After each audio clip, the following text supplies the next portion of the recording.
But I also want children to be independent with beginning sound isolation. Once they can do it, I want them to become better and better and better at it.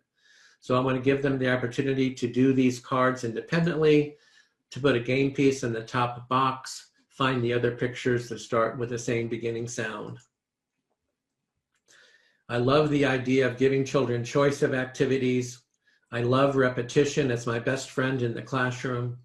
I'm a big believer in hands-on learning because I think it really integrates so many things for the child and engages him at a much deeper level, brings him much more concentration and focus, much more success if we're giving him these activities in a proper sequence.